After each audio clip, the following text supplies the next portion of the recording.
오늘은 본문 말씀을 중심으로 룻기 강의 11번째 시간 이어가도록 하겠습니다. 쉬지 아니하리라, 이런 제목으로 하나님의 말씀 전하겠습니다. 관측된 기록만 본다면 가장 높이 나는 새는 루펄대머리 독수리로 알려져 있습니다. 루펄대머리 독수리는 상공 11,300m 상공에서 비행을 한다 그래요. 에베레스트 산이 제일 높은데 8,800m입니다. 우리나라에서 제일 높은 빌딩이 롯데타워 빌딩이라고 하나요? 550m. 그런데 이 루펄 대머리 독수리는 한 번 날개짓 타서 비상에서 날기 시작하면 어디서 나냐면 11,300m 상공에서 날아요. 대단하지 않습니까? 여러분, 혹시 가장 멀리 나는 새가 어떤 새인 줄 아세요? 한 번쯤 들어보셨을 거예요. 알바트로스라는 새입니다. 이 알바트로스 새는요, 굉장히 새가 커요. 그래서 날개를 이렇게 쫙 피면 좌우 끝이 3, 4m 정도가 됩니다. 3, 4m. 그리고 몸뚱이만 91cm 정도가 돼요. 그래서 어지간한 여성의 작은 몸체하고 비슷해요. 사진 한번 띄워주시겠습니까? 이게 새예요, 새. 그러니까 옆에 지금 여러분만한 새가 있다고 생각을 해보세요. 엄청나게 크지 않습니까? 자, 근데 이 새가 큰 체구에 못지않게 빠르기도 또 엄청 빨라요. 시속 127km로 날아갑니다. 그러면 이렇게 보면요, 휙 하고 지나가는 거예요. 그래서 기네스북에 가장 빠른 새로도 등재되어 있어요.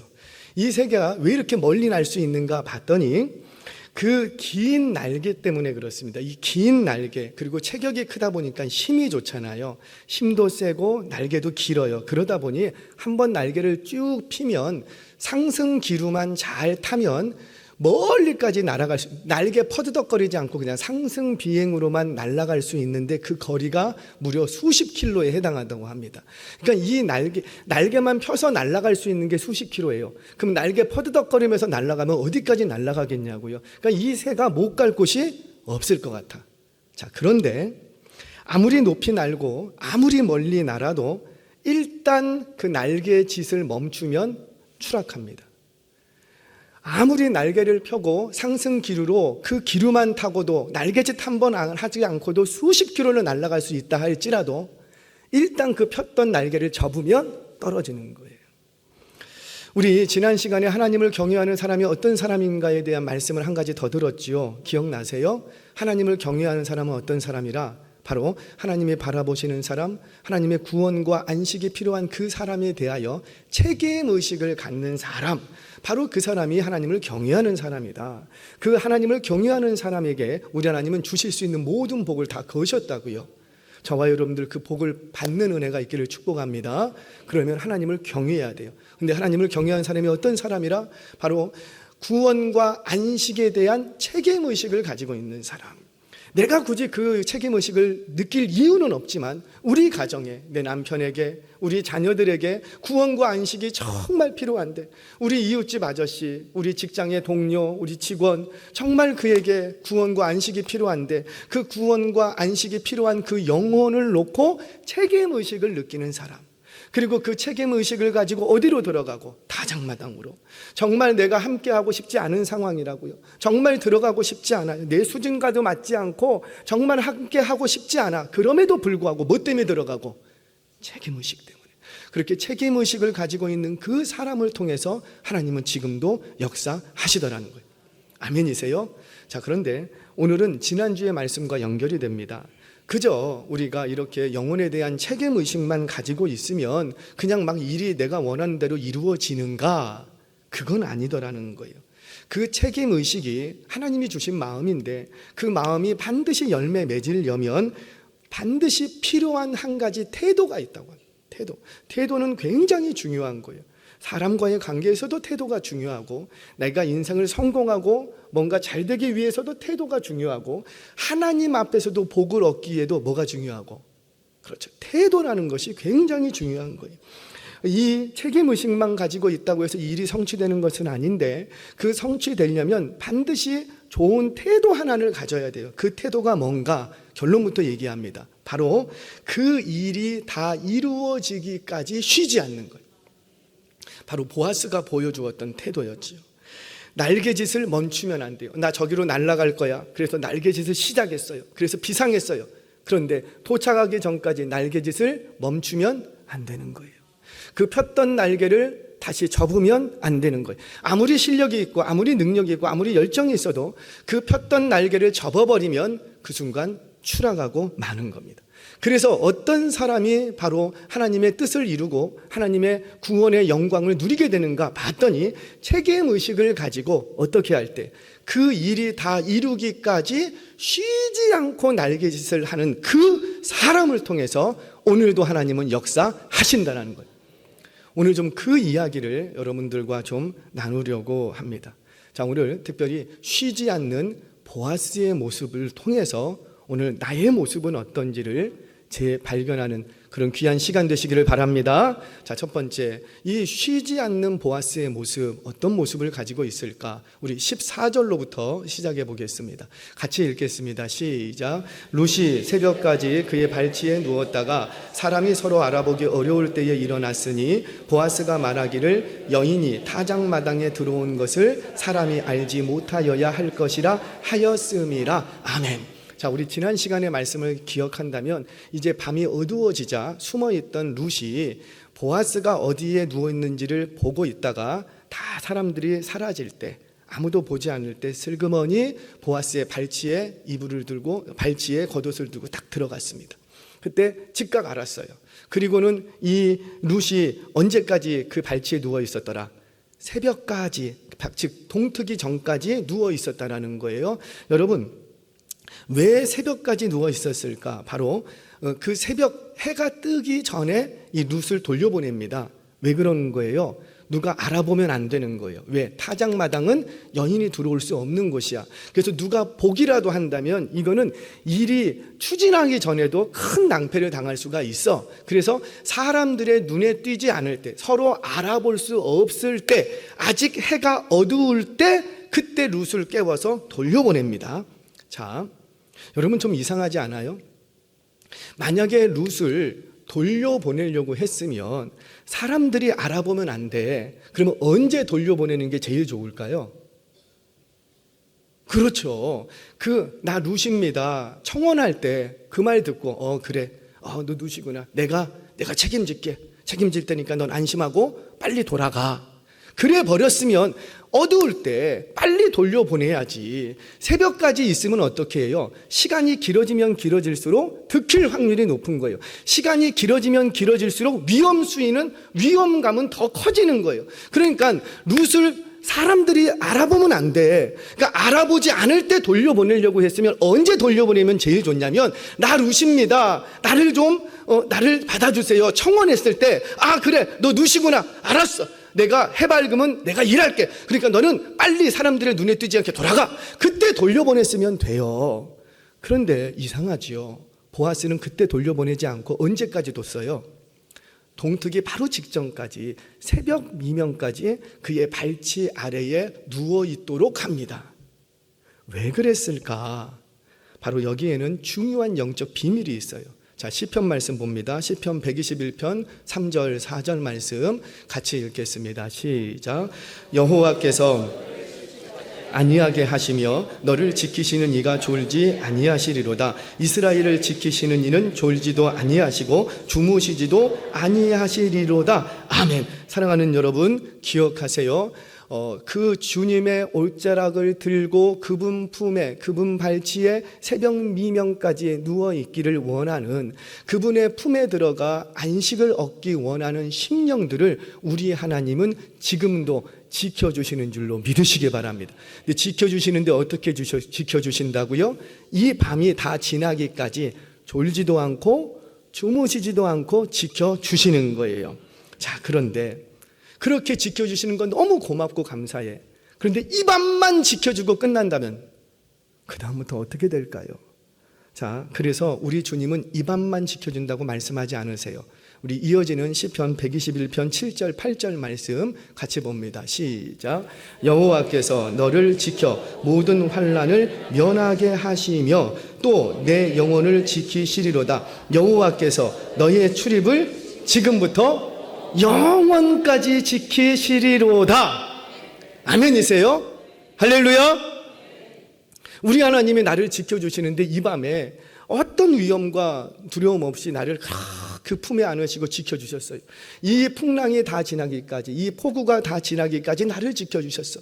이 어두움이 다 지나고 밝은 해가 떠올 때까지 나를 지켜주셨어. 너무너무 감사하고 고마워. 그런데 오늘 밤 지켜주고 내일부터 안 지켜주면 얼마나 분한해지겠냐고요. 얼마나 두렵냐고요. 그런데 우리 하나님은 어찌하시더라? 오늘 밤도 지켜주시지만 언제까지? 영원히 지켜주시는 하나님 아버지 되심을 믿으시기 바랍니다. 자, 그런데 우리는 그렇게 믿을 수 있겠어? 그런데 우리 한번 질문해 보자고요. 어떻게 하나님께서 나를 눈에 보이지도 않는데 어떻게 영원히 나를 지켜주신다는 것을 믿을 수 있을까? 물론 말씀에 그렇게 돼 있으니까는 믿습니다 하고 믿을 수 있죠. 그러나 우리에게는 확실한 증거를 주셨어요. 그 증거가 뭐예요? 바로 지금 이 땅을 살아가는 동안에 잠시 잠깐이라고요. 길어야 100년인데 이 잠시 잠깐 이 땅을 살아가는 동안에 그 모든 환난과 두려움으로부터 나를 건져주시고 지켜주시는 거예요. 그러니까 지금 이 짧은 인생이지만 지금 이 땅을 사는 동안에 나를 그 환난 속에서 지켜주시고 보호해 주시기 때문에 지금뿐만이 아니고도 영원히 지켜주실 것을 나는 믿을 수가 있는 거예요. 뒤집어서 지금 안 지켜주면서 지금은 안 지켜주는데 내가 영원히 지켜줄게 라는 걸 어떻게 믿을 수 있겠냐고요. 마찬가지입니다. 지금 우리가 당하는 환난 속에서, 괴로움과 슬픈 속에서 우리 하나님이 졸지도 않고 주무시지도 않고 지켜주시기에 우리는 모두 확신할 수 있겠더라. 영원한 시간 속에서도 영원히 저와 여러분들을 지켜주실 줄로 믿습니다. 자, 이게 이해가 되면 보아스의 행동이 이해가 돼요. 자, 보아스는 당장 돌려보낼 수도 있었어요. 너 내 말 믿지? 너 가. 내가 일 줄게. 라고 그냥 돌려보낼 수도 있었어요. 그러나 보아스는 그냥 돌려보내지 않습니다. 언제까지 곁에 두고? 날이 새기 직전까지. 무슨 말이에요? 누가 알아보면 안 돼. 그러니까 알아볼 수 없는 최후의 시간까지, 내가 지켜줄 수 있는 최후의 시간까지 지켜주는 거예요. 왜 이렇게 하는 거예요? 내가 이 시간이 지나도 내가 너를 지켜주겠다라는 확신적인 표현이었던 거죠. 그래서 위험을 감수하면서까지 이 보아스는 새벽 미명까지 이 룻을 지켜주었던 겁니다. 사랑하는 여러분, 이제 보이시죠? 이 보아스는 새벽까지 지켜주는 이 행위를 통해서 앞으로도 날이 밝는 대로 룻을 지켜줄 것을 몸소 보여줬어요. 내가 끝까지 책임지겠다라는 거죠. 이게 바로 보아스의 마음이요, 저와 여러분을 향하신 하나님 아버지의 마음임을 믿으시기 바랍니다. 사랑하는 여러분, 우리 하나님은요, 반드시 기억하셔야 돼요. 우리 하나님은 이 짧은 인생길이지만 길지 않다고요.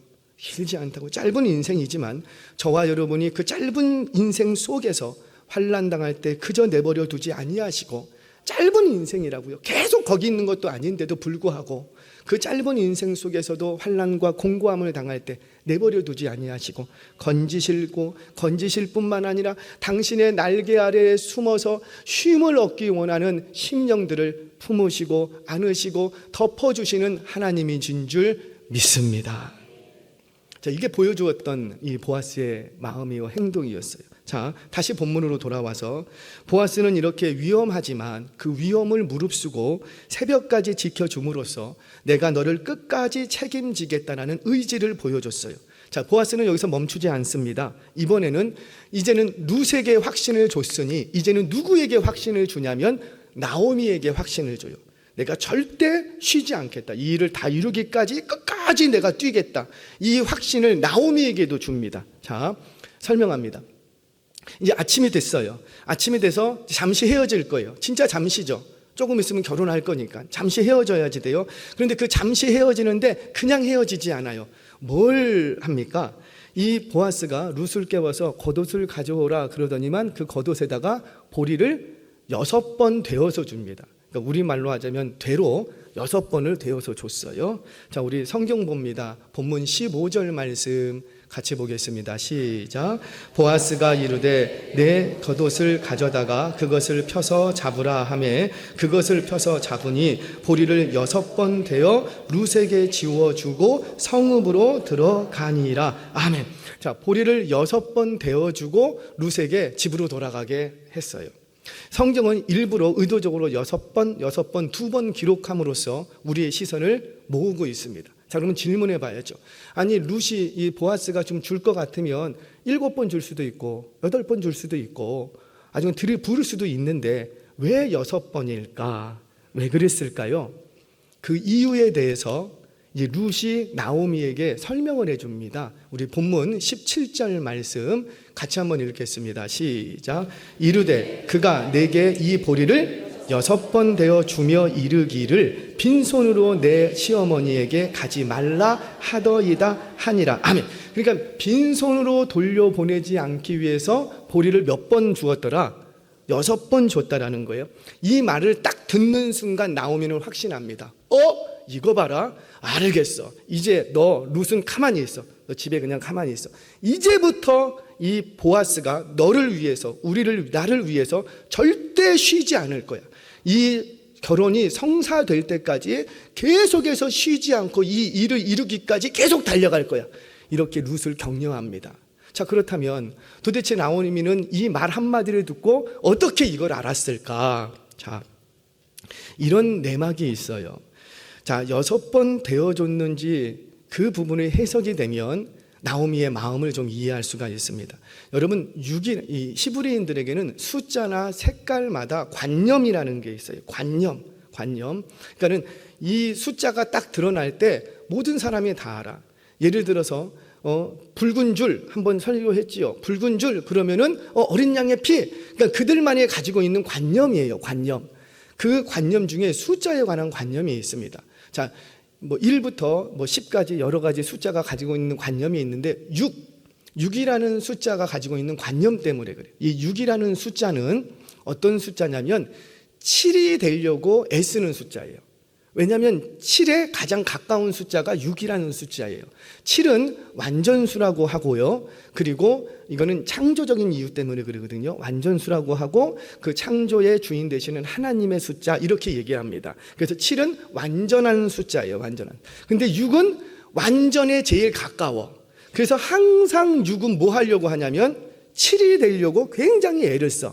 그래서 성경에서는 6이라는 숫자를 히브리인들은 건방진 숫자 이렇게 생각을 합니다. 왜?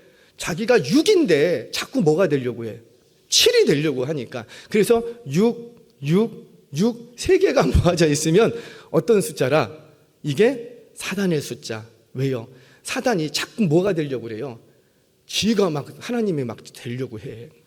자, 그런데 오늘 본문에는 조금 다른 의미가 있어요. 자, 우리 창조의 날로 한번 돌아가 보겠습니다. 창조는 며칠 창조예요?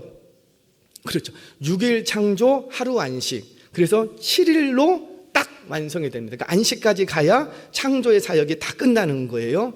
자, 근데 6째 날을 한번 기억해 보자고요.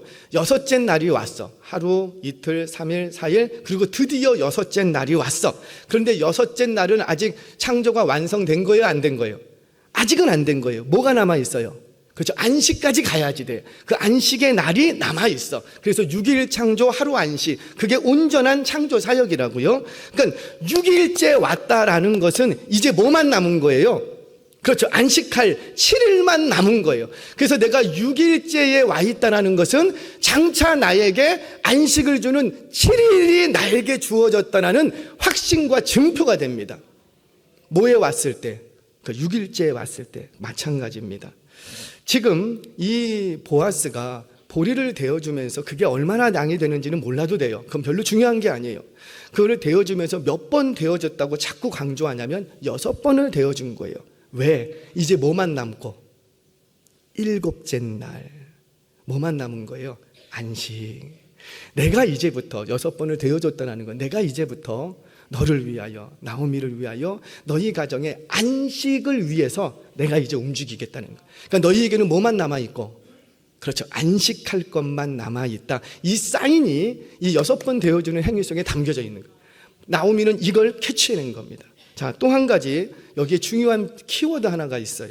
여기서 6번 되어주면서 뭐라고 덧붙이냐면 빈손으로 돌려보내지 말라, 이런 말을 덧붙입니다. 빈손. 이 빈손이라는 단어는 레캄이라는 단어예요. 이 단어가 어디에 쓰였냐면 나오미에게 주로 쓰이는데 룻기 1장 21절 말씀 같이 봅니다. 룻기 1장 21절 같이 읽겠습니다. 시작. 내가 풍족하게 나갔더니 여호와께서 내게 비어 돌아오게 하셨네. 거기까지만. 여호와께서 내게 비어 돌아왔다라는 거예요. 비어. 여기서의 비어가 레캄이라는 단어입니다. 그러니까 성경은 지금 이곳에 돌아올 것부터 그리고 앞으로 나오미에게 일어날 일을 대조적으로 어떤 단어 하나를 가지고 연결시켰냐면 비어, 레캄이라는 단어를 가지고 연결을 시킨 거예요.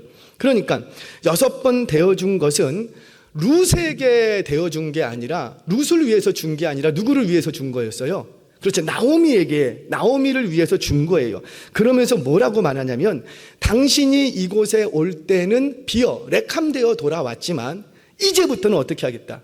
빈손으로 돌려보내지 않겠다. 당신이 이곳에 올 때는 비어, 텅 빈 인생이 되어 돌아왔지만 이제부터 내가 당신의 텅 빈 인생을 채워주겠다는, 빈손으로 돌려보내지 않겠다라는 이 사인을 나오미는 이 6번 되어주는 행위 속에서 발견하게 됩니다. 이제 보이실 거예요. 보아스의 이 열심이 좀 보이십니까? 지금 그 새벽까지 그 밤 동안에 이 보아스의 머릿속에는 무슨 생각을 할지, 내일 아침에 일어나면 뭘 해야 되겠고, 누구를 찾아가야 되겠고, 누구를 만나야 되겠고, 이 일을 어떻게 풀어야 되겠고, 그래 좀 어려움이 있을 수도 있지만 그 일을 다 이루기까지 내가 결코 쉬지 않겠다. 이것을 저들에게도 알려주고 격려하고 좀 위로를 해줘야 되는데 어떻게 할까? 그 방식이 뭐였다? 첫 번째, 룻에게는 새벽까지 발치에 누워 지켜줬다라는 거예요. 그리고 나오미에게는 보리를 6번 데워주면서 내가 당신의 인생을 비지 않게 해 주겠다라는 거예요. 이것이 바로 보아스의 열심이었습니다. 이제 그는 그 결심대로 쉬지 않을 거예요. 언제까지 쉬지 않을 것이다? 바로 그 일을 다 이루기까지 하나님이 주셨던 마음, 이 룻과 나오미 가정을 향한 하나님의 뜻, 구원과 안식을 향한 이 계획들, 이 뜻이 다 이루어지기까지 보아스, 나는 절대 쉬지 않겠다라는 거예요. 실제로 이 결심은 이제 4장 가면은 빛을 보게 되지요. 이 결심이 있었기 때문에 진짜 4장부터 막 움직여 나가기 시작합니다. 일사천리로 움직이기 시작해요. 그러면서 이제 다음 주가 더 기대가 돼요. 한 번 했으면 깜빡했으면 놓칠 뻔했어. 그런데 어떻게 다 잘 봐. 할렐루야. 이거 뭐예요? 다음 주에도 오시라고. 그렇게 그 쉬지 않고 일했던 결과 이 보아스가 움직일 때 왜 어려움이 없겠냐고요. 있었다니까요. 4장을 보세요. 큰 어려움이 있었는데 글쎄 그 어려움을 잘 극복하고 왜? 그 일이 다 이루어지기까지 보아스가 쉬지를 않아. 계속 움직이는 거예요. 그랬더니 정말 하나님께서는 이 보아스의 열심을 통해서, 쉬지 않는 모습을 통해서 나오미와 룻에게 회복과 다시 일어나는 놀라운 채워주시는 은혜가 나타나더라는 거예요. 사랑하는 여러분, 우리 한번 적용해 보자고요. 처음에는 누구라도 순종할 수 있어요. 내가 예수님 만나고 성령의 기름 부음을 한번 경험하고 마음이 뜨거워지면 뭔들 못하겠냐고요. 우리 가운데 하나님의 뜻을 이루기 싫어하는 사람이 누가 있겠냐고요. 누가 우리 가운데 순종하기 싫어하겠냐고요. 다 순종하고 싶어 하는 거예요. 할렐루야. 모두가 다 그런 마음이라고요. 그래서 처음에는 누구라도 다 순종할 수 있어. 한 번, 두 번, 한 3번까지는 나도 순종할 수 있어. 그 주신 감동을 따라서 책임의식을 가지고 일은 시작할 수는 있다고요. 그러나 책임의식을 가지고 일을 시작했다고 해서 다 이루는 건 아니랍니다. 누구를 통해서 이루시더라? 바로 그 책임의식을 가지고 끝까지 순종하는 사람을 통해서 이루시더라는 거예요. 그 일이 다 이루어지기까지 그 폈던 날개를 접지 않고 그 퍼득거렸던 날개짓을 멈추지 않는, 내가 가고자 했던 하나님이 주셨던 그 마음, 그 도착지까지, 그 마음이 다 이루어지기까지 날개짓을 멈추지 않는 그 사람을 통해서 오늘도 하나님은 당신의 뜻을 이루어 가시는 줄 믿으시기 바랍니다. 정말 그런가? 제가 성경을 통해서 증명합니다. 가나 혼인잔치로 좀 돌아가 보자고요. 가나 혼인잔치에 포도주가 떨어졌어요. 자, 포도주가 떨어진 그 현장에 놀라운 기적의 역사가 일어납니다. 여러분 반드시 기억하세요. 기적을 경험하기 원하십니까? 뭐 일어나든 말든 우리 기적 필요하잖아요. 내 남편에게도 기적이 필요하고 내 자녀들에게도 기적이 필요하고, 지금 내 물질적으로 여러 가지 묶인 것들이 있는데 이거 도저히 내 힘으로 풀 수가 없어. 기적이 일어나지 않는 이상은 이게 풀리지가 않아. 저와 여러분들의 삶에도 기적이 일어나기를 축복합니다. 근데 그 기적에 나중에 한번 설교할 거예요. 그 기적의 사건 속에는 공통점이 있어요. 반복되는 게 있어요. 반복되면 그게 원리라는 거예요. 반복되는 게 뭐더라? 기적을 일으키는 현장에는 반드시 결핍과 장애가 있습니다. 우리 가정에 결핍이 왔다? 심각한 장애가 생겼다? 그러면 이제 뭘 기대하시면 돼요? 기적. 아멘이세요? 내 남편에게 지금 내 남편의 회사가 잘 되다가 갑자기 막 우리 창고에 곡식이 말라버리고 하늘에 비는 닫혀버리고 하는 일마다 톡톡톡톡톡톡 막혀가고 도저히 우리 가정 여기서 헤어나올지 못할 것 같다. 심각한 결핍과 장애가 딱 우리 가정에 왔다면 이제 우리 하나님이 뭐 하실 것만 남아있고, 그래요. 아멘이세요? 자, 그런데 그 기적의 원리 속에도 반드시 뭐가 있냐면 끝까지 순종하는 자를 통해서 기적은 일어나는 거예요. 자, 우리 혼인잔치에 포도주가 떨어졌는데 이 기적의 시작이 누구로부터 시작되냐면 책임의식을 느꼈던 예수의 어머니로부터 시작이 됩니다. 자, 요한복음 2장 3절 말씀 같이 한번 봅니다. 시작. 포도주가 떨어진지라 예수의 어머니가 예수에게 이르되 저들에게 포도주가 없다 하니. 아멘. 지금 혼인잔치에 포도주가 떨어졌는데, 음식이 떨어졌는데 여기 부분에 대해서 누가 관심을 갖고 마음을 쓰고 신경을 쓰냐면 예수의 어머니가 신경 써요. 사실 잔치 자리에 음식이 떨어졌으면 그거 누가 신경 써야지 돼요?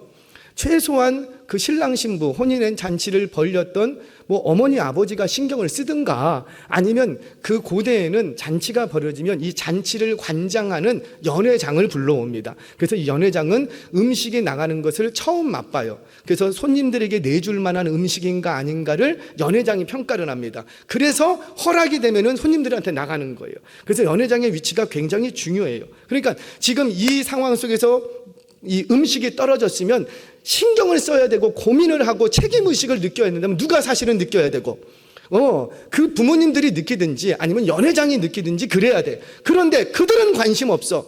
그런데 누구만 여기에 신경 쓰고 있고? 예수의 어머니. 책임의식 안 느껴도 된다고요. 내가 왜 그 책임의식을 내가 왜 느껴야 되는데? 안 느껴도 돼. 그럼에도 불구하고 하나님이 주시는 마음이 있는지 그 마음에 자꾸 신경이 쓰여. 여러분, 무슨 소리를 듣고 뭘 봤어? 그런데 자꾸 신경이 쓰이고 마음이 가. 그러면 그거 왜 그런 거예요? 그거 네 거라는 거예요. 너를 통해서 해결하기 원한다라는 거예요. 아멘이세요? 자, 그렇게 이 예수의 어머니가 움직이기 시작합니다. 그러면서 누구를 찾아가냐면 예수님을 찾아갔어요. 아들 예수를 찾아가서 아들 이 문제 좀 어떻게 좀 해결해 봐 라고 했더니 예수님이 뭘 하세요? 여자여 나와 무슨 상관이 있습니까? 이 말은 곧 뭐예요? 거절한 거예요. 적극적인 거절이에요. 나랑 상관없는데 왜 그러십니까? 신경 쓸 필요 없습니다. 이렇게 딱 잘라버린 거예요. 그럼에도 불구하고 만약에 그래?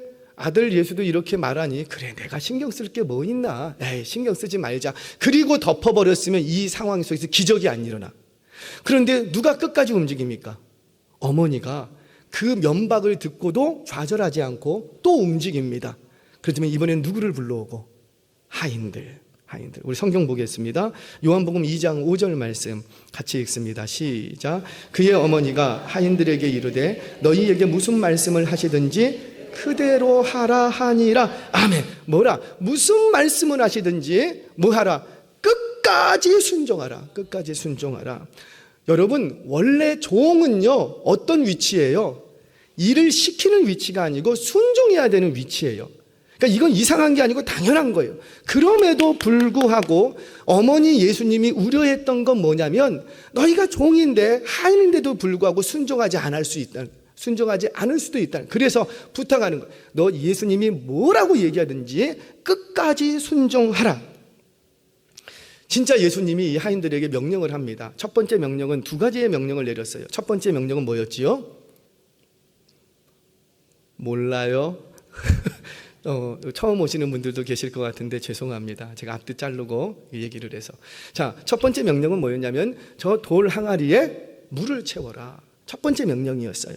여러분, 이 돌 항아리에 물을 채우는 건 어려웠을까요? 쉬웠을까요? 어렵지 않아. 왜? 하인이기 때문에 늘상 하던 일이야. 뭐 물을 포도주로 바꾸라는 것도 아니고 그냥 뭐만 해라.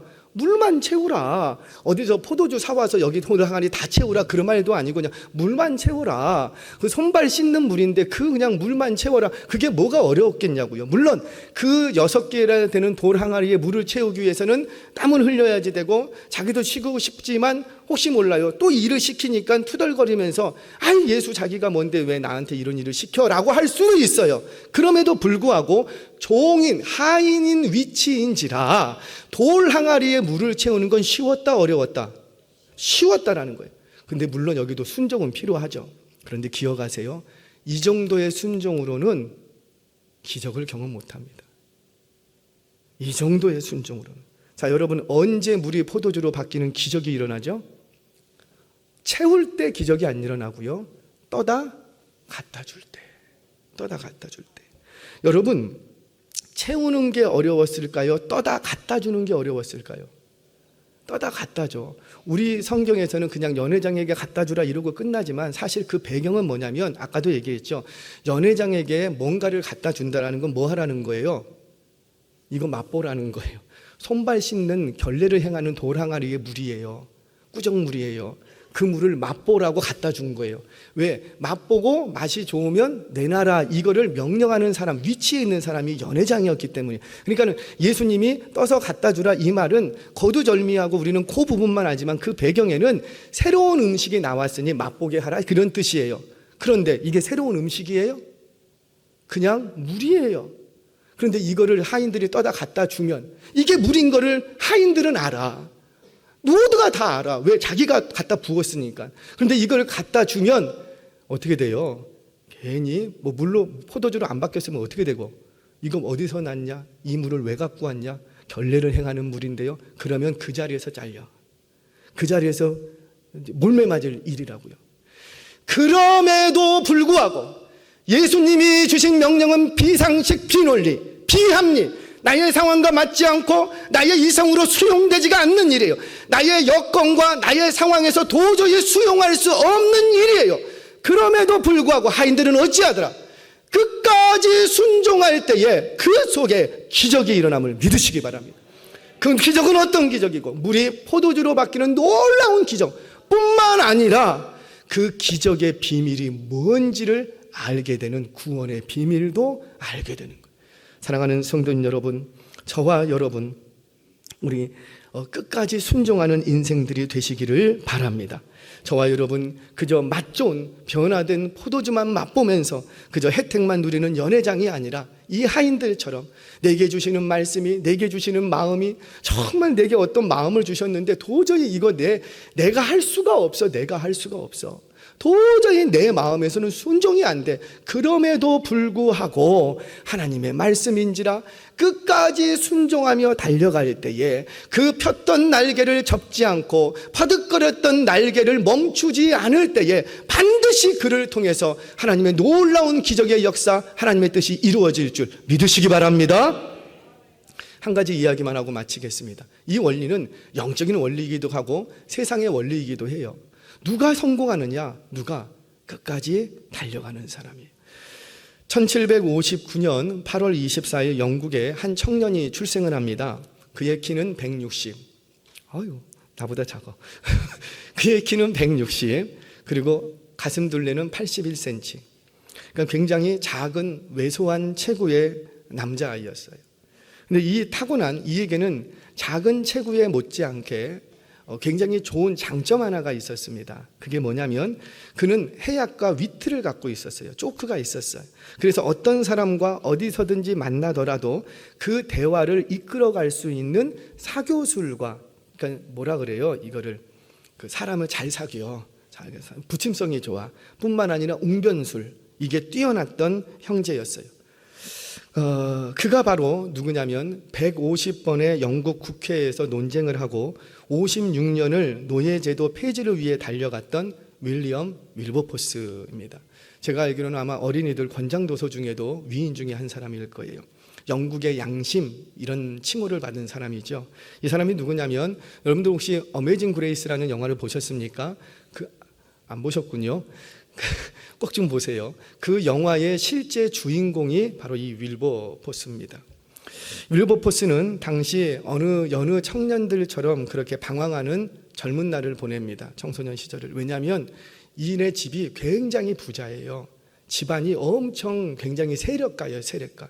그러니까는 왜 드라마에서 재벌 2세가 방탕한 삶을 사는 것처럼 이 윌버포스도 빽이 좋아, 돈이 많아. 그래서 방탕한 삶을 삽니다. 그러다가 우리 집안이 괜찮은 집안이다라는 것을 내세우면서 정치나 해볼까? 그래서 정치판에 진짜 뛰어들어요. 왜? 가문이 좋으니까. 그러다가 25살, 25살의 나이에 극적으로 하나님을 만나게 됩니다. 그는 본래 무신론자였어요. 그런데 우연한 기회에 당대 최고의 복음주의자였던 아이작 밀러를 만나서 그 밀러로부터 복음을 듣고 회심을 하게 됩니다. 하나님께서 준비해 놓은 만남이었죠. 그리고 하나님이 또 하나의 만남을 준비하셨는데 그게 뭐냐면 바로 전 노예 무역상, 여러분들이 잘 아시는 존 뉴튼, 본래 무역상으로서 있었던 그가 회심을 하고 당시에 그 윌버포스가 있었던 교구 목사의 그 교구의 목사였어요. 그 어메이징 그레이스, 나 같은 죄인 살리신 그 작사가이기도 하지요. 그를 만나게 됩니다. 그래서 이 두 사람을 통해서 이 존 뉴튼 같은 경우는 이 윌버포스의 평생 그 영적 지도와 격려를 주었던 사람이에요. 그의 일기 한 편을 제가 좀 읽어드릴게요. 우리 사진 한번 띄워주시겠습니까? 이게 이제 윌버포스의 초상화입니다. 제가 좀 읽어드릴게요. 1787년 10월 28일 그의 나이 27살 때의 일기입니다. 27살. 전능하신 하나님께서 내 앞에 두 가지 큰 목표를 두셨다. 하나는 노예 무역을 금지하는 것이고 다른 하나는 관습을 개혁하는 것이다. 그래서 영국 국민의 삶을 하나님이 보시기에 아름답도록 개혁하는 것이다. 와, 나 하나 개혁되고 끝날 문제가 아니라 누구를? 영국 국민 전체를 하나님께 돌려야 된다. 이것이 바로 그가 예수님 만나고 나서 가지게 됐던 비전, 두 가지의 목표였어요. 이 비전을 품고 일평생을 달려가기 시작합니다. 그가 노예제도 폐지 운동에 뛰어들게 되었던 기가 막힌 계기가 하나가 있어요. 당시에 그 아프리카를 오가면서 노예 무역을 일삼았던 무역선 종이라는 무역선이 있습니다. 이 무역선은 아시는 대로 한 번 왔다 갔다 하려면 시간이 많이 들기 때문에 배에 할 수 있는 대로 노예들을 많이 실어야 돼요. 할 수 있는 대로 많이 실어요. 그래서 많이 실는데 어느 정도였냐면 이렇게 60cm에 이렇게 칸막이를 쳐놓고 그 밑으로 노예들을 다 눕혀놨다고 하죠. 먹지도 못하고 자지도 못하고 볼일 볼 때면 그 누워있는 상태에서. 왜? 서 있거나 움직이면은 이게 자리를 많이 차지하니까 일렬로 다 누워버렸다고요. 그래서 그거를 60cm로 이렇게 칸막이를 쳐놓고 그 위에다가 계속 사람을 얹었어요. 그리고 실어 날렸다고요. 그러는 중에 이 종이라는 무역선 안에서 어떤 사건이 벌어지냐면 이 배에 노예 60명과 선원 7명이 이름 모를 전염병에 걸려서 죽어버리게 되는 사건이 일어나요. 선장은 어차피 이대로 영국에 가봤자 이 노예들은 전염병에 노출되어 있기 때문에 제값을 못 받을 것 같아. 그래서 꽁수를 하나 썼는데 뭐였냐면 어차피 경비들에서 가봤자 이거 제값 못 받아. 그래서 그 배에 있었던 132명의 노예, 살아있는 노예 전원을 바닥에 그냥 수장시켜버립니다. 산채로 다 죽여버렸어요. 명분은 영국 영토에 전염병이 들어오면 안 된다. 전염병을 막고 배의 안전을 위해서라는 명분이었지만 실제로는 보험금을 노린 꽁수였어요. 당시의 노예학생들은 보험을 들어놨었거든요. 그런데 참 하나님의 역사는 신비롭죠. 그 던졌던 노예 중에 한 노예가 살아서 영국까지 오게 됩니다. 참 대단해. 그리고는 이 배에서 저질러졌던 이 만행을 폭로하게 돼요. 그래서 법원에 이제 고발을 하게 됩니다. 이거 처리해달라고. 이 사건이 빌미가 되어서 영국 전역에서 노예제도 폐지해야 된다. 노예제도 폐지해야 된다. 이런 운동이 급속도로 불붙기 시작합니다. 그때 이 항소가, 이 소송이 기각이 되게 되거든요. 그때 이 법원에 누구였냐면 영국 대법원장 맨스필드였습니다. 이가 어떤 판결문을 내렸냐면, 선장이 노예들을 바다에 던진 행위는 배의 안전을 위해 상품이나 가재 도구를 바다에 버린 것과 같다. 마치 말이 바다에 빠뜨려지는 것과 같다. 이렇게 판결을 내립니다. 그러니까 노예는 뭐라는 거예요? 가재도구, 물건이라는 거예요. 물건. 그냥 짐승하고 똑같다라는 거예요. 사람이 아니라는 거예요. 그래서 얼마든지 안전을 위해서, 배의 안전을 위해서 가재도구를 버리는 것처럼 노예는 버릴 수 있다. 이렇게 판결을 하고 이 소송을 기각을 시켜버립니다.